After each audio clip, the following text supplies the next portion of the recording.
Hi, everyone. This is Dr. Sherrill Sellman, and welcome to the Love Code. Thank you so much for joining me again for another really powerful conversation. This show really has a purpose, and the purpose is to inspire you, to uplift you, to assist you on the journey of reconnecting to the power and the truth and the healing that exists within you. So these are wonderful conversations that are uplifting to me, and I'm sure they will be uplifting to you as well. And during these times, we always need to be inspired. We need to be uplifted. We need to remember the true power that exists within each of us to heal and transform our lives. So once again, thank you so much for being with me today.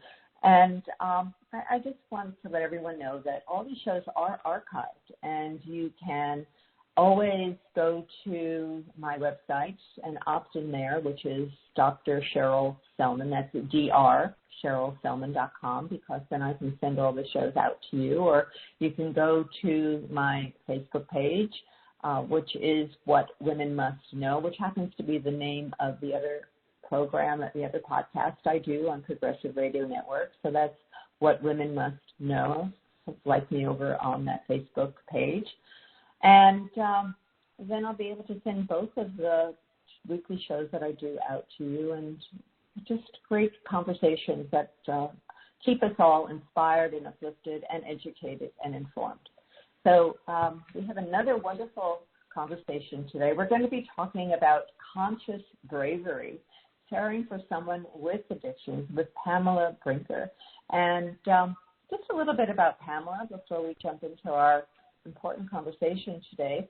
As a well-respected and experienced psychotherapist for 31 years, Pamela has treated thousands of clients and has developed over 20 tools and practices to teach conscious bravery. Also a speaker and trainer, Pamela leads groups and workshops on a variety of themes, including supporting loved ones with addiction, bravery, healing grief, transforming fear, and cultivating happiness. In her first book, Conscious Bravery, Caring for Someone with Addiction, happens to be an Amazon bestseller. So it's my great pleasure to welcome Pamela Brinker to the Love Code.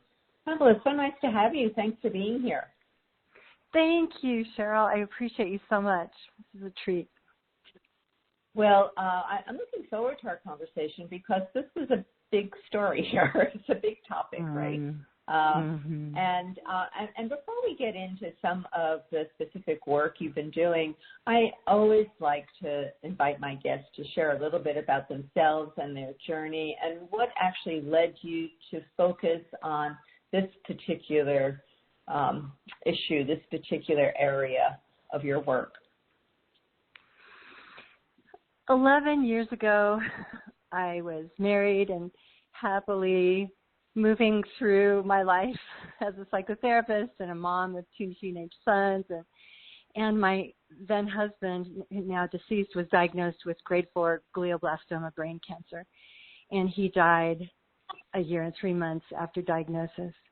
And it launched my sons and me into a grief that anyone who's experienced this knows about, even though it's different for everyone. And even though we had the grace of knowing in advance that he was going to pass because it's an incurable disease, he struggled with it so much himself and wanted to believe he would be the one person that would survive a glioblastoma at that grade 4 level.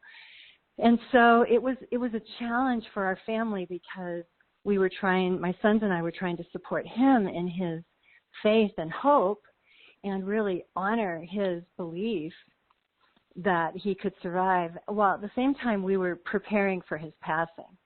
And that was a challenge in and of itself. But then once he passed, it really hit me like a ton of bricks because I was suddenly a single mom, and my sons, Sherrill, and our listeners were struggling more than I realized.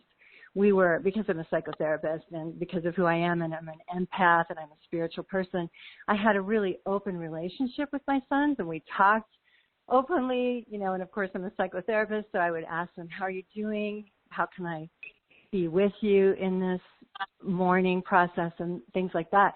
But they wanted to take care of me, and they were struggling so much themselves that I didn't really know how painful it was for them. And so ultimately, they turned to alcohol and drugs as an answer to their pain and their grief, unbeknownst to me. And within about 4 months, they were using prescribed amphetamines that they'd gotten from their doctor, a form of Adderall. It's called Vyvanse, so it's a treatment for ADHD, a medication. They had presented to me that they felt they needed that, but on short order they doubled their doses, and the doctor was a pediatrician. He didn't understand addiction. Not his fault. I didn't know better at the time. That was one of my mistakes. I should have said, hey, if you want to be on ADHD medication, let's go to a psychiatrist. And that's what they had said. They had said, to get through this so that we can stop using weed and alcohol, we really feel like we need a prescribed medication. So that's how that came about. But anyway, they doubled their dose on their own, and their pediatrician said, wow, you guys are really pioneers, which I kind of winced at and wondered, wow, are they pioneers or are they in need of treatment? And so, in short order after that, we decided that our whole family needed to restructure. It was a systemic issue that they were using to deal with their grief, using substances. And so they ended up going to wilderness therapy, which not everyone could afford. It was a stretch for me as well, but they gave us discounts. But anyway, they each went to a separate wilderness therapy, and our family started restructuring and changing. And that's when I realized I did not have one resource, which I longed for, to really turn to figure out how to do this. Before they went to wilderness therapy and before our family really started making headway, there was a day when I said to myself, I just can't do this. I was so devastated and despairing, and I just kept saying over and over, as we do sometimes, I just can't do this. I can't do this. And then somehow grace came to me, and I believe it was from God, from the universe. Grace came to me and said, you don't have the luxury of despair. It was a phrase I'd read Sherrill Sellman. She'd written that phrase in her book, Tiny Beautiful Things. She also wrote Wild. But that really embraced me, that I didn't have the luxury of despair as a mom. My sons needed me to figure out how to do this. And so I started compiling everything I had taught my clients for years and all the tools and resources I'd come up with and modifying them for myself and for our family and applying them. And over the course of some years, I ended up coming up with graphics and writing about them and eventually wrote the book, Conscious Bravery. Wow, Pamela, what a journey! What a dark night of the soul for the family to have experienced that loss. And then your sons, how old were they at this time? They were just teenagers, 13 and 16.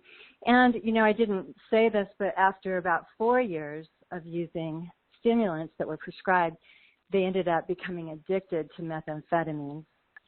And that, of course, is just horrific. It's just a harrowing experience. They didn't want to become addicted to substances. They didn't want to have mental health challenges, and no one does.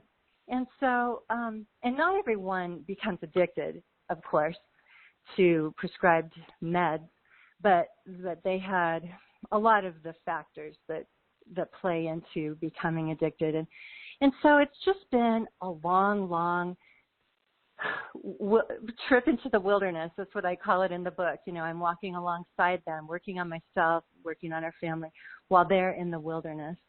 And that's what addiction to substances and substance use issues and dependencies can feel like, and mental health challenges can feel like that, like we're alone in the wilderness. And so what I really started to see and practice myself are some of the things I write about in the book, that when we're brave, we can ask for help. In fact, we see it as a sacred exchange, receiving help and giving it, and that's kind of one of the pillars of bravery. And there are others that I can mention as well.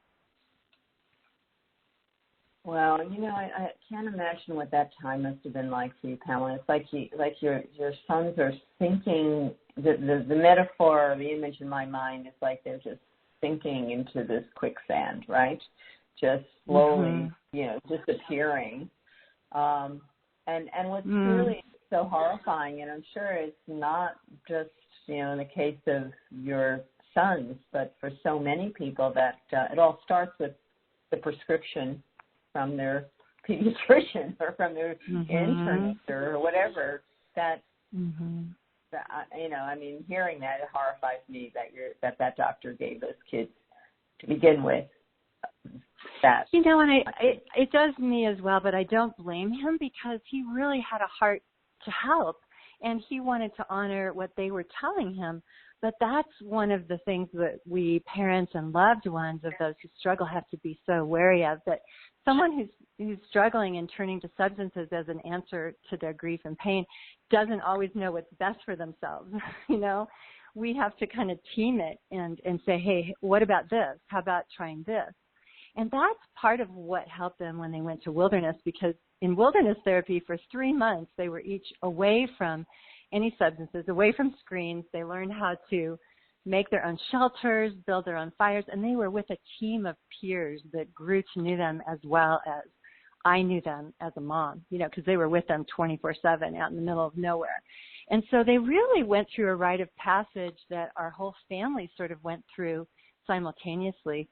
And I think it helped make up for the mistakes, and that's something to speak to what you said about doctors. Lots of times doctors know a lot of stuff that's really helpful. Sometimes they're missing some pieces, and that's why we need many people on our team, spiritual people who are in the trenches, and I had support groups, and I attended different kinds of therapy and talked with other people in the trenches. But ultimately, I made my own decisions, some of which were mistakes and some of which I regret.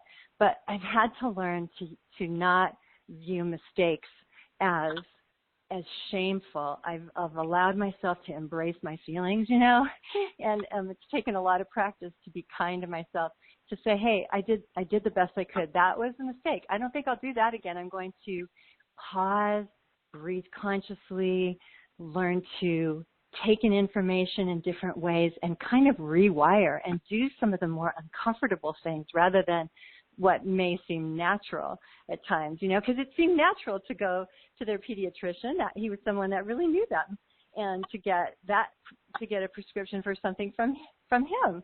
But really I should have said, who really understands young people, and brainstormed it maybe with some peers and colleagues and kind of thought through that a little differently. So I hope our listeners can learn from my mistake. Well, Pamela, it really is a learning journey. It's not even a mistake. I mean, we're talking on the Love Code, so we're talking about spiritual things, and we can talk about the belief I have anyway that, our souls are guiding us through these journeys, through these experiences. We've chosen them. We've chosen them as part of our growth, of our awareness, of reconnecting to the power that we have. I mean, your sons chose a very challenging path early in life. They lost their father, and then they got caught in the maze of these medications and these addictions. But out of that, where they are now and what they've learned, I'm sure it's just been a profound journey of empowerment for everyone in your family. And here you are talking about it out in the world.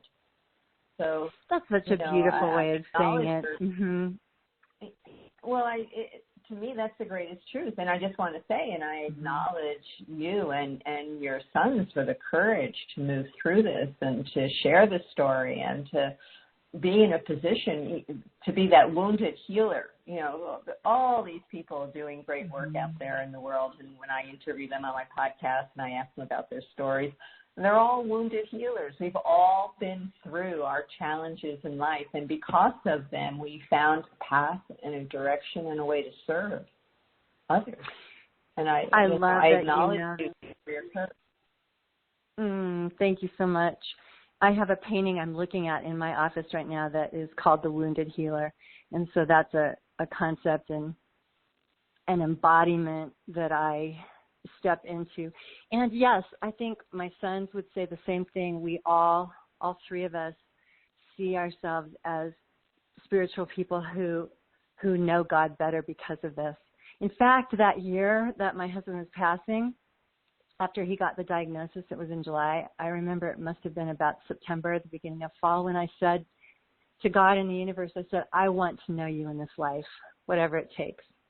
And I have no regrets. That is absolutely what has helped me to know God in so many different ways. You know, I meditate all the time. I see meditation as both a practice and a way of life. And I write about that. So it's a practice I'll sit down and do, I'll walk and do, and then I reset via meditation throughout my day. And I do yoga often, and I teach yoga practices that you can partner with your healing, your therapeutic healing and your spiritual healing. And if I didn't do them and live them, I wouldn't truly know them. And because of what happened to me, I know them. And so I really feel I've been graced with knowledge and understanding and practices that help me to really find joy and guard my happiness in life. Yeah, that's just so inspiring, Pamela. Can I ask, where are your sons now? What age are they, and what are they doing in their lives? Sure. One is 28 and one is 25, and both are in recovery this moment. You know, and that's something that I can say to all our listeners. Recovery means so many different things for different people. It's both a way of living and a number of ways we are free from substances. They have both benefited from at times having medication as part of their management in their recovery. But at any rate, one of them became a peer recovery coach for a little bit and was helping others find their way. But then he had a fall and had, you know, it might also be called a relapse. I kind of prefer to call it a data point, as Annie Grace does. She wrote Your Naked Mind. But anyway, or The Naked Mind, I believe. But anyway, so he fell for a bit, but he's in treatment right now, actually. And my other son, we're doing something atypical. We tried treatment programs, and he wanted to live in sober living programs, but those didn't work out so well for him. He felt like it was too much stimuli, and he's a very intellectual and bright person that needs to think and have quiet. And so he asked the last time he completed a treatment if he could come to our home and live with us. And it has been the most loving environment. We just partner with each other. It gives me the opportunity to not enable and not manage. You know, I get hands-on practice at just having confidence in him and showing him that I have that, showing him he can do it, he has agency. And that's something I would love for all of our listeners to know, that it's such an innate tendency, especially as a mom, but as a mom or a dad or a partner of someone who struggles with addiction and mental health issues, to want to come in and kind of help in ways that are over-helping, you know, managing, enabling, those kinds of things. But in effect, what really happens is our loved ones feel like we don't believe in them. I feel like what I've seen with all the parents I've worked with in therapy all these years, they ultimately see that when they enable, when they manage, what it really communicates to their loved one is, I don't think you can do this. You need my help. You need somebody's help. You don't have this. But instead we want to convey, you've got this. You'll figure it out, and allow them to make some mistakes along the way, you know, with confidence that they'll learn from them the same way I learned from mine, right? So they're both doing really, really well, and I'm very confident in them and in this process. I've had a whole new meaning to trust the process because, you know, it's not just an affirmation. It's something you have to live. Absolutely. You know, it's great courage on your part, Pamela, to be learning from this, to find ways to support your sons And the story is huge because I'm sure you know the stats on addictions. So why don't we start there? How in your work, with what you're doing, how prevalent is the problem of addictions? I mean, do you have a number? Are there any statistics that talk about how many people are dealing with some form of addictions? And of course, anything can be an addiction, right? Absolutely. I don't have a number, and I think it's because most of us are addicted on the continuum to something. You know, we're either compulsive with it or we rely upon it too heavily, all the way up on the continuum to actually having a dependence. And it can be chocolate, it can be anything, any substance. It can be alcohol, substances, you know, it can be supplements we take, right? And so I do know that in 2021, over 107,000 people were affected by addiction, and that was a stat I had Googled a little bit ago. But and that doesn't even include people who've taken their own lives, or have accidentally died from fentanyl and, you know, other substances that affected them. And so it's just so prevalent. I would guess, and this is just a guess, that 1 in 4 of us have someone that we care about or love who struggles with substance use issues or addiction. If you think about if you have a grandfather or an uncle or a partner or a sibling, a son or daughter, you know, I think it's in almost every family. And so it's really a horrific situation that our nation and globally we have to take more seriously. We have to start realizing that there is not a one-size-fits-all, that there are different ways of people finding answers out of their pain and struggles, but that it is a brain. I mean, the most recent research is that it is a brain disease or a brain disorder. You can call it either one. I was talking with my friend Kevin McCauley, who came up with the amazing DVD, Pleasure Unwoven. He's a doctor and does a lot of the didactic work for about 11 huge treatment centers in our country. And his research on the brain has truly helped us to see that because it is so prevalent, we all have to become aware of use and what it could lead to, and notice how we can begin rewiring before we really tip over the edge, you know. And that's something that I'm a big advocate for, is to build conscious awareness into our lives so we notice, what am I doing? What am I experiencing?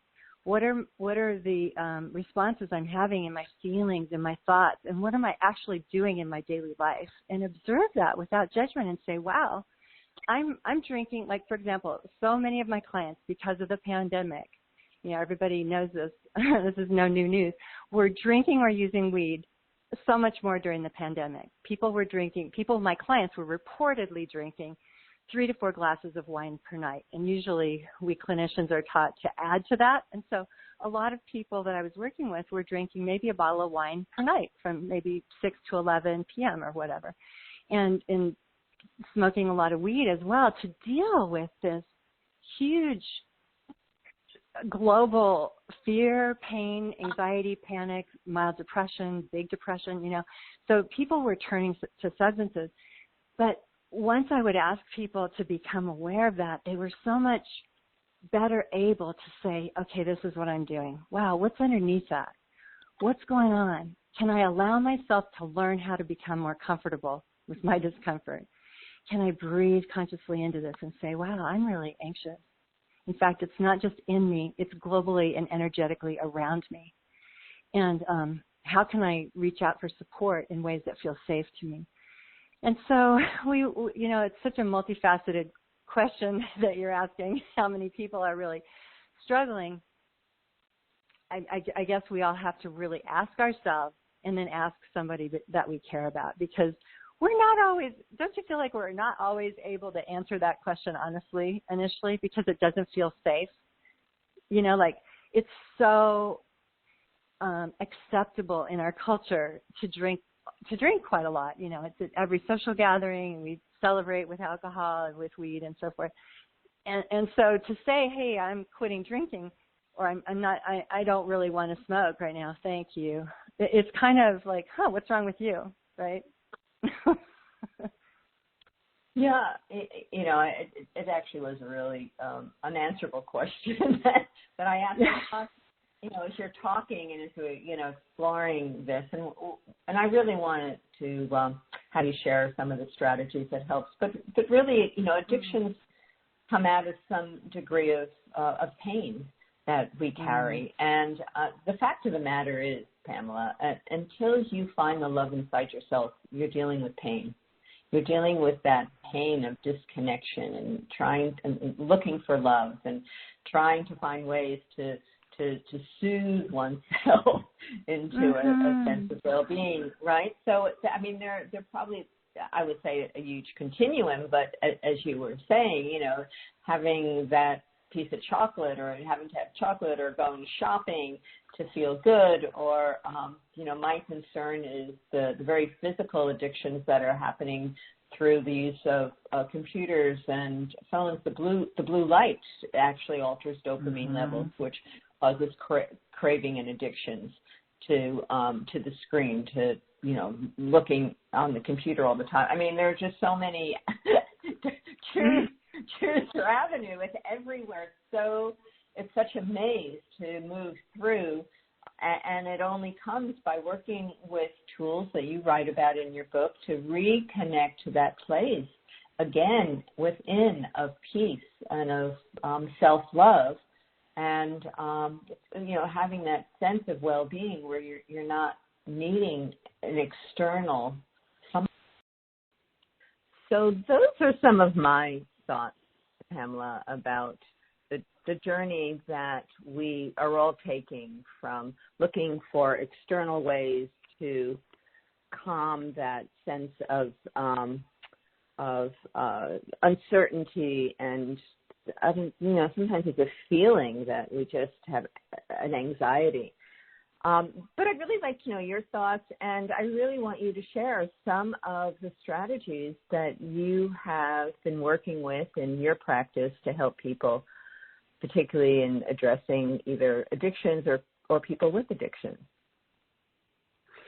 Absolutely, and I agree with you about the pain that we all experience. And so we need these practical strategies to reconnect with ourselves and with one another, because there is this huge disconnection that we experience because of our circumstances and because of our internal anxiety and depression.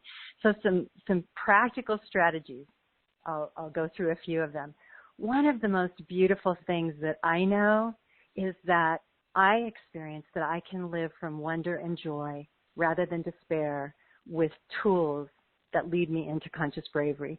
And so these strategies are really tools to live with a foundation of contentment and to be able to be curious and to have wonder and joy while still allowing myself to be absolutely real and to experience pain.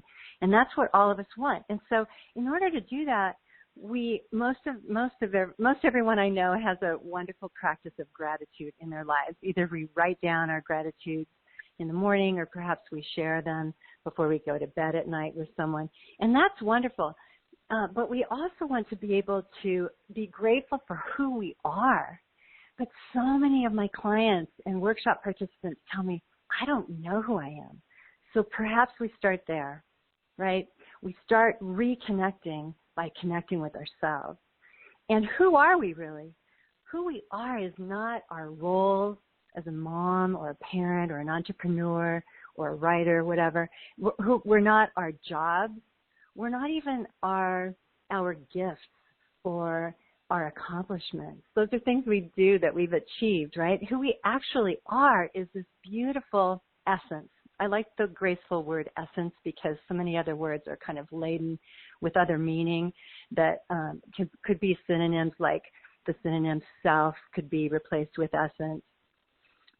The word soul, we are our essences. We are our souls or ourselves, but I like the word essence.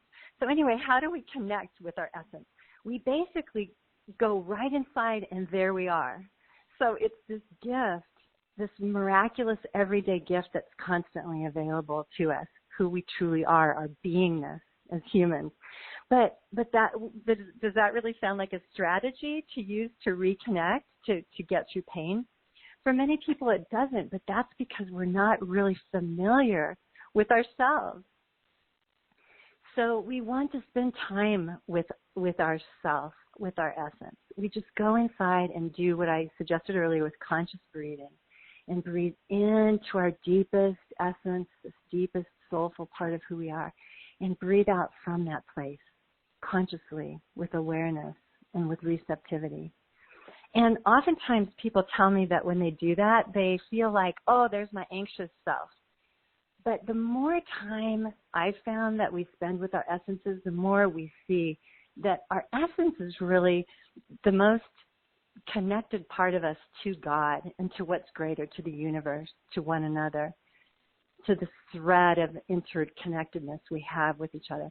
And so it really isn't the anxiety or the depression or the fear that we experience. It's really the place more of neutrality, of strength, of pure consciousness. And so when we go inside and we breathe into that place and we're suddenly connected there, the longer we stay, the more we know this is okay. I'll get through this. Somehow something will make sense here, either in a day or 2 or 3 or a week or maybe within an hour. And so we want to have a regular practice of connecting with our essence. And I talk about that quite a bit in my book, Conscious Bravery. There's a whole chapter on that I call You Are Your Essence. And I talk about who you are and who you aren't. And most of us really believe our thoughts. And so oftentimes we think we are what our thoughts tell us. And many others of us are more connected to our emotions. And we think we are this anxiety that we've lived with for years, or this gripping fear that we've lived with because we have a loved one who struggles with addiction. But those are just emotions or feeling states that do pass. When we actually connect with ourselves, Sherrill and listeners, we really feel a solidity that goes beyond the moment. So that's the first step. A second step is to begin to view some of these emotions and feeling states as passing, but not to stay, stuck in them and saturated in them. But oddly enough, the more we allow ourselves to experience our most uncomfortable emotions, the more they pass through us. And so if we allow ourselves to see our fear and listen to our fear, we might start to see it as an advisor, which is another section in my book, fear as an advisor. Rather than fear as an enemy, we see fear as something that kind of pops up, warns us. It's from the reptilian or the brainstem, the reptilian part of our brain or the brainstem. And it really comes just to warn us of danger and to make us aware of things. And once we've acknowledged it, it calms down. Unless we stay stuck in it and ruminate in our thinking or let our bodies express way too much of it, then we can actually kind of almost live in fear for many of us. But if we can feel and experience fear however we experience it individually, for some people it is in their bodies. And so it's odd, but we want to be able to listen to it kind of like an acquaintance, an acquaintance we've just met who's saying something to us, and we would just listen with non-judgment. We wouldn't immediately react to it, as we often do with fear. And so that's another strategy. A third is to become more comfortable with discomfort. And I almost have to laugh myself as I say that, because who wants to become comfortable with discomfort or overwhelmed, right? It's just uncanny to kind of imagine that. It's non-intuitive. But many of the strategies for conscious bravery aren't intuitive. If they came naturally to us, we'd already be doing them. And so Right. all of the things I recommend are going to be a little uncomfortable. And so if you're listening and you find yourself saying, I don't know if I can do that, just give it a try. Just know that I've walked in your shoes. I've been in the trenches with you. I've had a husband who died. I've had sons who've been in the emergency department and I've been told they might not live. I've been there and I've been through it. And they have come out surviving, and they've both come out thriving as of today. but I never know. And so I don't attach to the future. And I talk about that in my book as well, that we want to be clear on what we want and need without attaching to it. So we learn to live with opposites. I call them flip sides of the same coin. You know, other people call them probably something similar. But we want to become sort of non-dual and be able to hold seemingly opposing things at the same time. In other words, as I was saying earlier, we can live from wonder and joy, but we can also feel deep pain.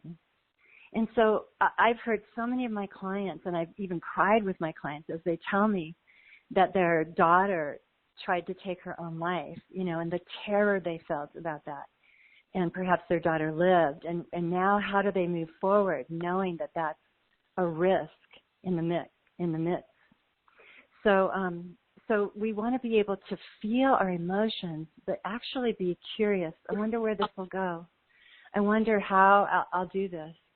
But I do know that I can. And most of us have done some of the most difficult things in our lives. If we really look back and look at our own history, we've done tremendously hard things, as Glennon Doyle says, right? We've done hard things, and we can do them again. And we start to live from this place of knowing that we can face the unknown. We can move with change and flow with it. And that's another strategy. Instead of becoming rigid or stern, like, I'm going to do this differently, this way, now, you know, we can kind of have that opinion of ourselves, but hold it lightly, knowing that we want to be able to flow with things and be able to be spontaneous if needed. So I'm a big proponent of having structure, but also being able to go with the flow. And I talk about that too in the book, Conscious Bravery. We can yearn for something, but then we can put into practice certain things that help us get us there, while at the same time changing our minds as needed as we go. And those are a few of the things that are strategies. A third, or I guess like a fifth pillar, maybe I'm on my fifth one, is to really, truly protect our happiness. Because most of us want to be happy, right? And if we don't, I would encourage you, if this is you, to allow yourself to long to be happy. Because how are you going to attain something unless you really let yourself want it and take steps toward it, moving toward it? Things don't just plunk into our laps. You know, we don't just create bravery with a magic wand. We work toward it. We don't wave the magic wand and suddenly it's there. We take actionable steps every day. And then we let ourselves transform slowly over time. And so many of us want things immediately because we live in a very immediate culture, right? But to protect our happiness, it really has to be cultivated with self-care. So I mentioned, I think earlier, if I didn't, I'll mention it now, that we want to be like a tall tree, like the tree of life that's deeply rooted and anchored, and we're stretching ourselves, connecting to these kinds of strategies, using them, connecting to what truly matters and helping our loved ones while we help ourselves. But we also want to be able to grow and grow emotionally, intellectually, spiritually, sexually. All of those things are our branches, truly. And if you want some more information about those, they're in the book as well. So we really want to connect not just with ourselves, but with something greater, because as a tree, we're living in this vibrant, alive world surrounding us, and we're fed by nature, by one another, by Source or the Tao, whatever you want to call whatever is greater.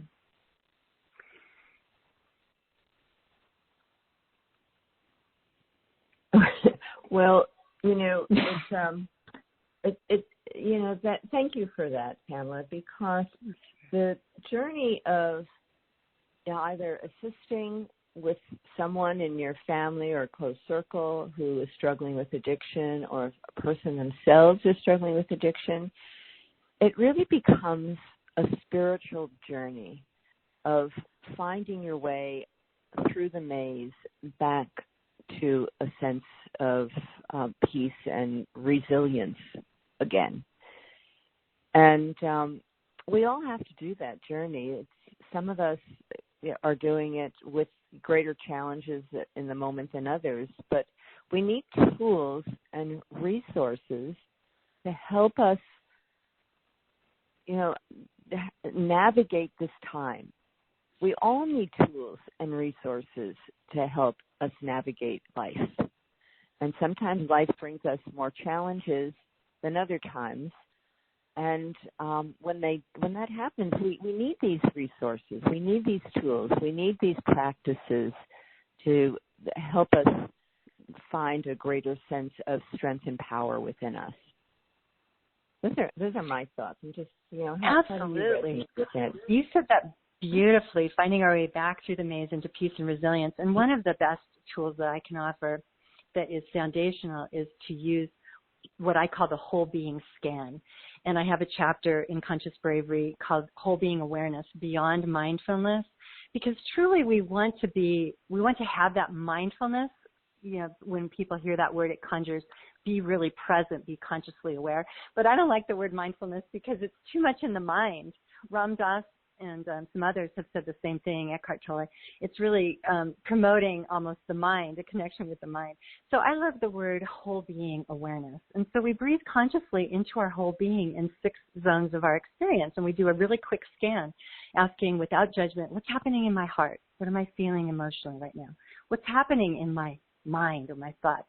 Are they racing and so forth? I think I might have mentioned this earlier in our talk today. But then we tune into our bodies, what's going on there, without judgment. Like, is my neck tight or my legs feeling jumpy? And what's happening in the energy space around me? Is it vibrating with protection and safety, like in my home? Or am I in an environment that's unfamiliar to me and I'm feeling like the environment or space around me is questionable? And then we go into our intuition. What's my intuition telling me? And can I trust it? And lastly, what's happening in my essence? Is it solid? Yes, it is. Okay, so I can operate from that hub. And so, again, back to what you were just saying, I love that, finding our way back through the maze into peace and resilience. We've got to use tools. It doesn't just happen magically.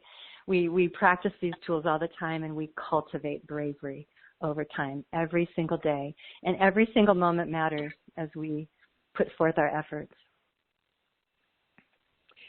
That point is so profound, what you said. It's like we don't have the manual when we're born to find that strength and resilience.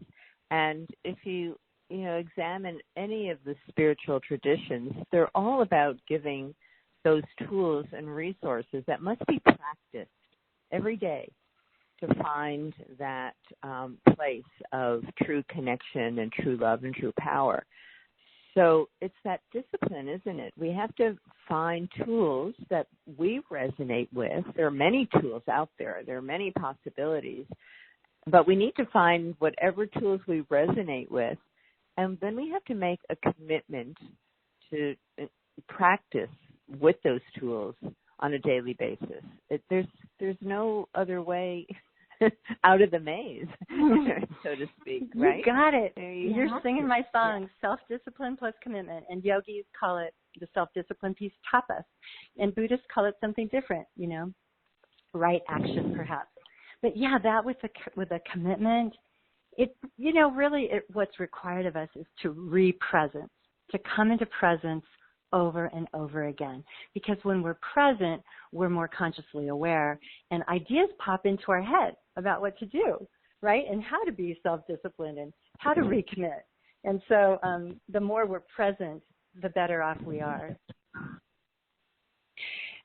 You talked about the use of breath, and I just want to reiterate that because for many years, I learned this decades ago, and that is how to use the breath and be aware of the breath and to appreciate the breath and to open up the breath. And the breath really is the way that we can alter our entire physiology. We can we can alter the space, those energies within us. We can open up and align all our chakras again. We can calm the system down. We get back into parasympathetic, which is that relaxed, calm place where healing happens. And it's so simple. It's so simple. It's like we carry this breath around with us. We can't live without it, but we're not paying attention how to use it. It's like this gift we've been given, but never really taught how to make the most of it unless we find these tools. It's so true, Sherrill. And using the breath all of the time, it's this miraculous gift that's available to us at any moment. When we just become aware that we're breathing, all of a sudden it becomes a power instead of just a response, that our lungs are kind of just doing automatically. And we do need it because, as you were saying, the sympathetic nervous system wants us to activate or freeze, right? But to be able to calm, our breath is the ticket. And I say that, everything we want, conscious breathing is the doorway into everything we want.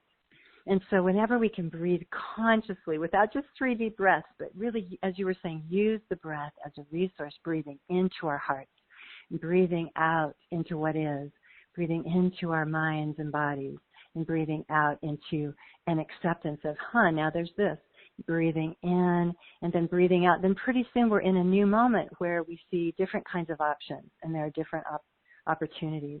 And so breath really alters conscious awareness of our breath and using it and partnering with it, really, because we're not using it, we're partnering with this beautiful gift. We can arrive in a different place. And it really is the foundation. If there's any one foundation of conscious bravery, it's conscious breathing. And so if we want to care for someone that we love, who has anything, who's dying or who has Alzheimer's, who has cancer, or if they have addiction struggles or mental health challenges, we can be the role model and we can bring calm to the situation by breathing consciously. And then they'll learn from us, because that's a beautiful thing. We mirror for one another, and our energy affects another. So it's called co-regulation, but that's what it is. We're really mirroring for each other. Pardon me. I just want to say, Pamela, as we're having this conversation and sharing the wisdom and these insights from your own journey,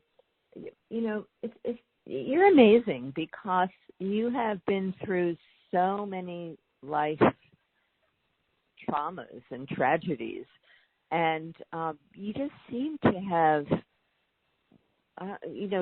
been they've been alchemical for you. They've transformed you in a way that you are finding greater strength in being able to share with so many people, which is really remarkable, Pamela, I have to say. Oh, thank you. And that's a beautiful compliment and acknowledgement, and I really bow to you on that. But, I'm just one of many. I bet there are people listening today who've been through even more horrendous things. Not that we can compare, because each one of us have our own journey. But I have often said that it is alchemical. It's a transformation from lead to gold. And my journey is not the typical hero's journey. It doesn't necessarily have the happiest ending ever. But today I was talking with my oldest son, and I said I wouldn't trade what we've been through for anything. He and I just put up a video on my social media that you can access if you want through my website, where he's saying recovery for the win, and I'm saying conscious bravery for the team. And we're on my friend's antique Chevy truck, sitting on the top of it for this parade that we went to on Saturday. And we just celebrate this journey we've been on. And I celebrate all of you, and you too, Sherrill, for everything you've done and what you've been through in your life, because the hero's journey or the heroine's journey is mixed. There are highs and lows and everything in between, and there are deaths and illnesses. And then, if we can really just come into this day and say, wow, I was never promised anything in this life. I was not told I'd have a long life or anything. I was not told I would have health. We're not promised that even. And so if we can just find the grace to take that breath and say, wow, I'm breathing. I can see. I can hear. What a gift that is. Yeah, that's so beautiful. So, Pamela, share more about your website, which is Pamela Brinker. But you have lots of resources that you offer through your website. So why don't you share with our listeners what those resources are so people can take advantage of them? Sure. I'd love you to go to PamelaBrinker.com, and that's my website. And on that, there are any number of things. There are testimonials. There are little videos linked to it. There are graphics I've made from some of the tools and practices I teach. So there are simple one-page things you can reprint. If you want, you can go to the resources on my website if you're interested in finding a group of people with whom to connect in any of these areas that we've spoken about. And there are so many other things on my website. There's a link on my website to the bravery bites I send out via email every couple of weeks, which are they're not even a newsletter. They're just short reminders of some of the things that Sherrill and I talked about today. So my website is a resource I would love you to know about. You can also buy my book on my website, or you can go to Amazon.com, and I narrated the book myself. So if you want to go to Amazon and then get it on Audible, that's available. And it was just such a joy to narrate it. I learned a lot in that process. And then you can also buy the book. It's been greatly discounted to, I think, $3.58 because wow. I think Amazon may be overstocked since it was a bestseller back in May. And they're trying to get it passed on. So it's available as an ebook and as a paper book on Amazon.com under Conscious Bravery, Caring for Someone with Addiction.